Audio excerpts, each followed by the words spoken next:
다 같이 함께 사도신경을 고백하심으로 수요 온라인 예배를 하나님께 드립니다. 전능하사 천지를 만드신 하나님 아버지를 내가 믿사오며 그 외아들 우리 주 예수 그리스도를 믿사오니 이는 성령으로 잉태하사 동정녀 마리아에게 나시고 본디오 빌라도에게 고난을 받으사 십자가에 못 박혀 죽으시고 장사한 지 사흘 만에 죽은 자 가운데서 다시 살아나시며 하늘에 오르사 전능하신 하나님 우편에 앉아 계시다가 저리로서 산 자와 죽은 자를 심판하러 오시리라. 성령을 믿사오며 거룩한 공예와 성도가 서로 교통하는 것과 죄를 사하여 주시는 것과 몸이 다시 사는 것과 영원히 사는 것을 믿사옵나이다.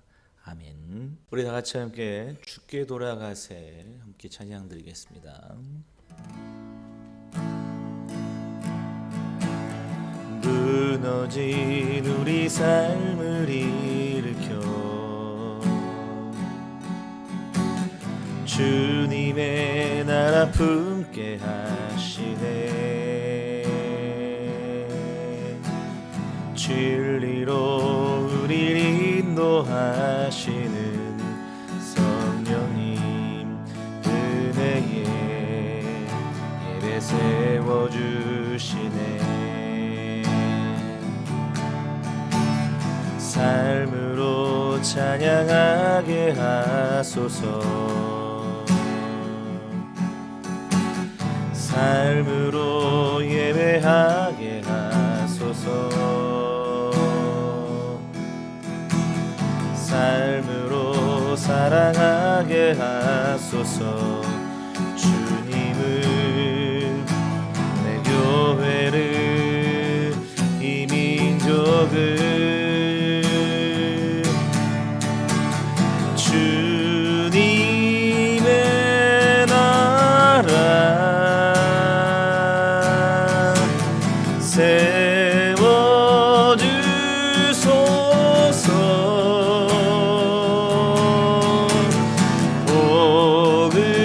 복음의 영광에 비추리 주소서. 교회여 일어나 주께 돌아가세.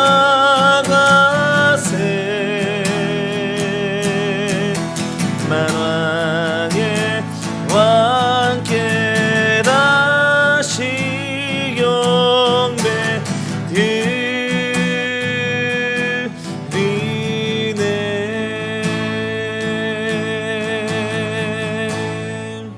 하나님 말씀은 이사야서 46장 1절부터 우리 13절까지 말씀입니다.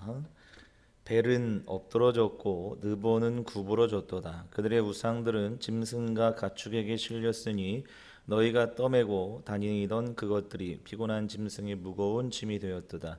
그들은 구부러졌고 그들은 일제히 엎드러졌으므로 그 짐을 구하여 내지 못하고 자기들도 잡혀갔느니라. 야곱의 집이여 이스라엘 집에 남은 모든 자여 내게 들을지어다. 배에서 태어남으로부터 내게 안겼고 태에서 남으로부터 내게 업힌 너희여 너희가 노년에 이르기까지 내가 그리하겠고 백발이 되기까지 내가 너희를 품을 것이라. 내가 지었은즉 내가 업을 것이요 내가 품고 구하여 내리라. 너희가 나를 누구에게 비기며 누구와 짝하며 누구와 비교하여 서로 같다 하겠느냐. 사람들이 주머니에서 금을 쏟아내며 은을 저울에 달아 도금장이에게 주고 그것으로 신을 만들게 하고 그것에게 엎드려 경배하며 그것을 들어 어깨에 메어다가 그의 처소에 두며 그것이 서 있고 거기에서 능히 움직이지 못하며 그에게 부르짖어도 능히 응답하지 못하며 고난에서 구하여 내지도 못하느니라. 너희 패역한 자들아 이 일을 기억하고 장부가 되라. 이 일을 마음에 두라. 너희는 옛적 일을 기억하라. 나는 하나님이라 나 외에 다른 이가 없느니라. 나는 하나님이라 나 같은 이가 없느니라. 내가 시초부터 종말을 알리며 아직 이루지 아니한 일을 옛적부터 보이고 이르기를 나의 뜻이 설 것이니 내가 나의 모든 기뻐하는 것을 이루리라 하였노라. 내가 동쪽에서 사나운 날짐승을 부르며 먼 나라에서 나의 뜻을 이룰 사람을 부를 것이라.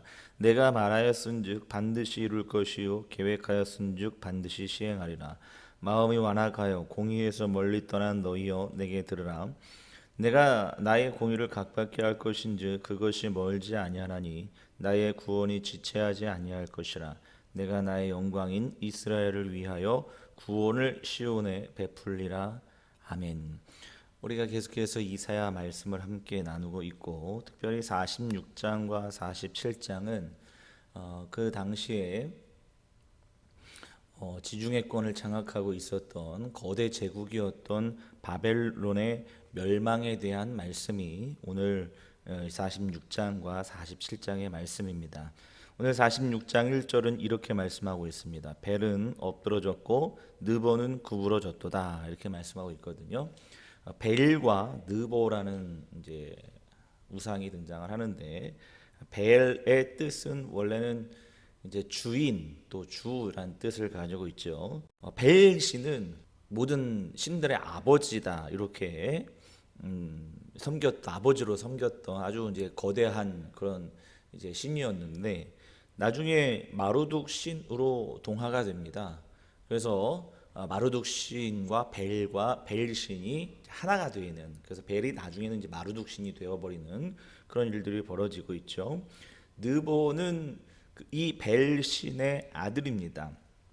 그래서 문화와 예술을 이제 주관하는 그런 신으로서 섬겨지고 있던 그런 신이었는데, 대부분 이제 왕들의 이름을 신의 이름을 따서 왕들의 이름을 지을 때가 많지 않습니까? 그래서 우리 성경에 등장하는 느부갓네살 왕이 바로 이 느보라는 그 신의 이름이 그 느부갓네살에게 이제 들어가 있는 것을 볼 수가 있죠. 어쨌든 벨 그 신이 엎드러졌다, 마르둑 신이 엎드러졌다, 그리고 누부는 구부러졌다, 느보는 구부러졌다라는 뜻은 어쨌든 그 신들이 이제 멸망당하고, 그리고 신들이 이제 전쟁에서 패하여 엎드러지는 것을 상징하여 말하고 있는 것을 볼 수가 있는데, 결국에는 그 당시에는 고대 근동 사회에서는 그러니까 신들의 전쟁은, 모든 전쟁은 신들의 전쟁이었기 때문에 오늘 본문의 이 말씀은 거대 제국 바벨론의 멸망을 비유적으로 설명한 것이라, 이렇게 말씀을 드릴 수가 있습니다.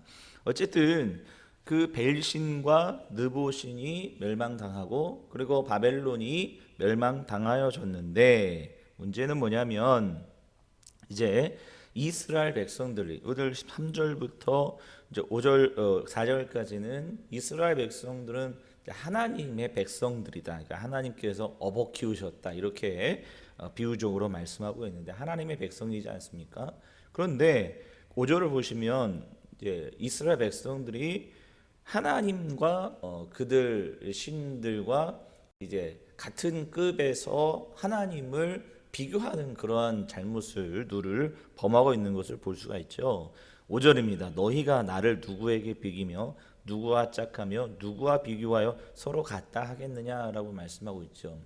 이제 오늘 본문을 이해하기 위해서는 이제 어느 정도의 배경적인 지식을 우리가 알아야 되는데, 이스라엘 백성들이 바벨론에 이제 586년에 남유다가 바벨론에게 멸망당하고, 그리고 사회의 저변 인사들, 그리고 조금 똑똑하다고 하는 사람들은 모조리 다 바벨론 본국으로 이제 이송해서 결국에는 노예로 삼죠. 그래서 포로로 잡아갑니다.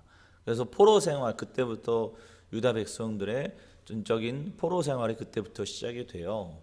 그 바벨론의 본국으로 잡혀갔던 이제 사회의 저명 인사들, 지도자층들이 바벨론에 가니까 입이 떡 벌어지는 거예요. 왜냐하면 그들이 섬기고 있었던 이 벨신, 그러니까 마루둑 신과 느보 신의 신전들을 보고 깜짝 놀란 거죠. 그러니까 그들의 신전이 너무너무 화려하고 너무너무 크고, 그리고 너무너무 거대한, 그러니까 하나님의 어떤 솔로몬 성전, 하나님의 그 성전에 비해서는 이제 너무너무나 거대하고 화려했던 그 성전들을 본 거예요. 그리고 바벨론이 이제 전 지중해권을 장악하고 거대한 제국으로 성장했던 이유들을 이제 어디에서, 그 고대 근동 사람들은 어디에서 찾았냐면 바로 그 신전, 그죠? 거대하고 화려한 신전. 그러니까 신들과의 전쟁이었기 때문에 우리 하나님이 지금 이 바벨론 신에게 졌다라고 그들은 충분히 생각할 수 있었다라는 거예요. 그래서 그들이 이제 바벨론 포로기 때에 그 마르둑 신과 그리고 이제 아까 벨이라고 했던 그 신과 그다음에 느보 신의 그런 어떤 풍습들, 그다음에 신전들 이런 것들을 접하면서 하나님과 이제 비교하는 그런 일들이 벌어졌겠죠. 근데 문제는 뭐냐면 이제 오늘 바벨론이라는 제국은 나중에 메대와 바사, 성경에서 메대와 바사고 그리고 역사적으로는 페르시아 제국에 의해서 멸망당하고 그 터도 남지 않고 완전히 바벨론은 역사 속에서 사라집니다. 그러니까 지금 이제 이사야 선지자가 이야기하는 것은 무엇이냐면 그 너희들이 거대하다고 생각하는 그 바벨론의 신전 그리고 그 신들 어쨌든 그 모든 신전, 신들 그리고 거대한 바벨론 제국도 결국에는 역사 속에서 사라지는 일들이 벌어지지 않았느냐. 사라질 것이다. 그걸 예언하고 있는 거죠. 그러니까 우리 하나님, 우리가 믿는 하나님만이 참신임을 결국에는 보여주기 위한 그런 예화이다, 예시이다 이렇게 말씀을 드릴 수 있죠. 그래서 사실 46장의 전체의 내용 중에 가장 핵심적인 말씀은 8절부터 사실은 11절까지입니다. 우리 8절만 보시면 너희 패역한 자들아 이를 기억하고 장부가 되라 이를 마음에 두라라고 권면하면서 뭐라고 얘기하시느냐? 너희는 옛적 일을 기억하라 나는 하나님이라 나 외에 다른 이가 없느니라 나는 하나님이라 나 같은 이가 없느니라 라고 말씀하고 있죠. 나는 하나님이라 두 번 반복하면서 강조하는 것은 무엇이냐면 온 인류의 역사를 이끌어 가시고 인도하시는 분은 그 금장으로 만든 그리고 거대해 보이는 바벨론의 신전 그리고 그 신전에 있는 그 우상들 금으로 만든 우상들이 이 세상을 이끌어가고 주관하는 게 아니라 이 세상의 역사 인간의 역사를 주관하고 이끄는 분은 바로 내가 너희를 업어 키우고 내가 너희를 나의 아들이다 딸이라 하고 있는 하나님이다. 여호와 하나님이다. 그러니까 너희들은 나를 믿어야 된다. 그런 어떤 우상들과 비교해서는 절대 안 된다. 그 말씀을 하고 있는 거예요. 그러나 지금 오늘 8절에서도 말씀한 바와 같이 이 패역한 자들아라고 하나님께서 말씀하신 건 뭐냐면 그것을 감히 하나님을 그 바벨론의 신들과 비교해서 하나님을 평가하거나 그리고 아니면 그 신전을 더 따라가는 연약한 모습들 속에서 하나님은 이스라엘 백성들을 그 분간하지 못하는 하나님을 분간하지 못하는 이스라엘 백성들을 향해서 패역한 자들아라고 말씀하고 있다는 것이죠. 그러나 이제 중요한 것은 무엇이냐면 그럼에도 불구하고 하나님께서는 그들을 포기하시지 않아요. 그러면서 11절 보시면 내가 동쪽에서 사나운 날짐승을 부르며 먼 나라에서 나의 뜻을 이룰 사람을 부를 것이라. 우리 지난주였나요? 하나님의 일하심에 대한 이스라엘 백성들의 질문 이런 말씀 드리지 않았습니까? 그래서 고레스 이제 페르시아 제국의 고레스 제국을 통해서 이스라엘 백성들을 포로에서 귀환하고 또 성전을 세울 것이다라는 그런 예언들을 보면서 이스라엘 백성들이 왜 하나님의 자녀라고 하는 우리를 통해서 하나님 일하시지 않고 고레스를 통해서 일하십니까? 이런 질문을 던질 수 있다라는 말씀 지난 시간에 드리지 않았습니까? 그에 대한 답변이기도 하죠. 너희들은 나를 온전히 믿지 않았다. 그래서 하나님께서는 나의 종, 그죠? 그 나의 뜻을 이룰 사람을 동쪽에서 세울 거다. 바벨론 메대와 바사 제국이 동쪽에 있거든요. 동쪽. 그러니까 동쪽에서 사람을 일으켜서 내가 세울 그 사람을 통해서 너희들을 구원해낼 것이다. 너무 감사하지요. 그래서 12절 보시면 마음이 완악하여 공의에서 멀리 떠난 너에게 내게 들으라. 내가 나의 공의를 가깝게 할 것인지 그것이 멀지 아니하나니 나의 구원이 지체하지 아닐 것이라. 내가 나의 영광이 이스라엘 위하여 구원을 시온에 베풀리라. 이렇게 말씀하고 있죠. 결국에는 이스라엘 백성들을 구원해내시기 위해서 패역한 이스라엘 백성들을 구원해내시기 위해서 결국에는 이방인이었던 바사 제국의 고레스를 세우시고 그 고레스를 통해서 이스라엘 백성들을 구원해내실 것이다라는 것이 오늘 본문의 최종적인 예언입니다. 계속해서 똑같은 패턴으로 이사야가 이제 예언하고 있는 것을 볼 수가 있죠.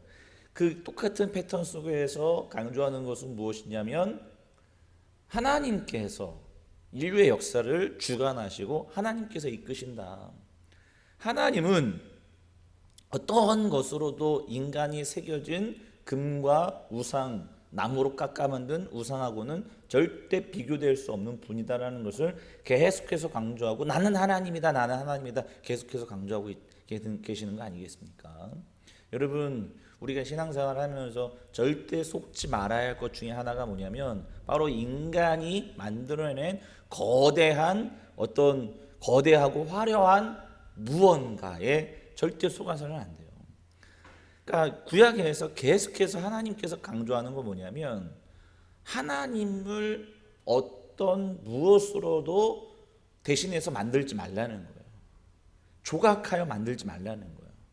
하나님은 우상이 아니기 때문에, 하나님은 인간이 만들어내는 그 어떤 존재가 아니기 때문에 구약에서 계속해서 그것을 강조하는 거예요. 하나님은 우리 눈에 보이지 아니하시고 우리가 원하는 대로 움직이시는 분이 아니라 하나님은 신이시기 때문에 인간의 어떤 욕심과 욕망에 가둬둘 수 있는 분이 아니고 인간이 깎아 만든 우상에 가둬두실 수 있는 분이 아니에요. 여러분, 우리는 교회라는 어떤, 물론 성전이라는 한정된 곳에서 하나님을 섬기는 일들을 하지만 그러나 오해하시면 안 돼요. 하나님을 절대 성전 안에 가두어서는 안 돼요. 그런 우를 범하게 되는 거예요. 인간은 아무리 성전이 화려하고 아무리 성전이 거대하더라도 그것이 하나님을 대변할 수는 없습니다. 오해하시면 안 돼요. 여러분 교회가 아무리 화려하고 교회가 아무리 커다랗다고 해서 거기에 하나님을 묶어둘 수가 없는 거예요. 그런 것에 속아서는 절대 안 됩니다. 우리 하나님은 온 우주에 편만이 계신 분이고 오늘도 우리의 일상과 우리의 삶을 붙들어 주시고 함께 하시는 분이시고 우리의 인생을 유일하게 이끌어 가시는 분이 바로 우리 하나님이, 보이지 않게 그 손길을 통해서 우리 이끌어 가시는 분이 우리 하나님이라는 사실을 절대 잊어서는 안 됩니다. 크고 화려하고 그 다음에 어떤 그런 것에 자꾸 여러분들 마음을 빼앗기는 것이 아니라 바벨론의 신들과 같은 신정과 같은 그런 것에 자꾸 마음을 빼앗기지 마시고 오늘도 우리에게 보이진 않지만 또 여러분들의 일상생활에서 잘 느낄 수는 없는 것 같긴 하지만 그래도 여러분 되돌아보면 모든 것이 다 하나님의 손길 아니었습니까? 모든 것이 다 하나님의 인도하심 아니었습니까? 하나님의 그 이끄심과 인도하심 오늘도 분명히 믿고 우리의 오직 주인은 하나님 한 분이시라는 사실을 깨달으시고 오늘도 하나님만 섬기는 여러분들 되시길 주님의 이름으로 축복합니다. 기도하겠습니다. 거룩하신 하나님 아버지, 오늘 말씀을 통해서 다시 한번 우리 마음속에 각인해야 할 것은 눈에 보이진 않고 우리가 느낄 수 없는 것 같지만 보이지 않는 손길을 통해서 우리의 인생을 이끌어 가시는 분은, 아니 온 우주를 이끌어 가시는 분은 오직 여호와 하나님 한 분뿐임을 다시 한번 마음에 각인시켜 주옵소서. 크고 화려한 것에 우리의 마음을 빼앗기지 않고 눈에 보이진 않지만 때로는 느낄 수 없지만 우리의 인생을 이끌어 가시는 하나님만이 오직 우리의 구원자이심을 고백하고 오늘도 그 하나님을 믿고 의지하고 따를 수 있는 저희들의 삶이 될 수 있도록 은총 베풀어 주시옵소서. 예수님의 거룩하신 이름으로 간절히 기도하옵나이다. 아멘. 하늘에 계신 우리 아버지여, 이름이 거룩히 여김을 받으시오며 나라의 힘하옵시며 뜻이 하늘에서 이루어진 것 같이 땅에서도 이루어지이다. 오늘날 우리에게 일용할 양식을 주옵시고 우리가 우리에게 죄 지은 자를 사하여 준 것 같이 우리의 죄를 사하여 주옵시고 우리를 시험에 들게 하지 마옵시고 다만 악에서 구하옵소서. 대개 나라와 권세와 영광의 아버지께 영원히 있사옵나이다. 아멘.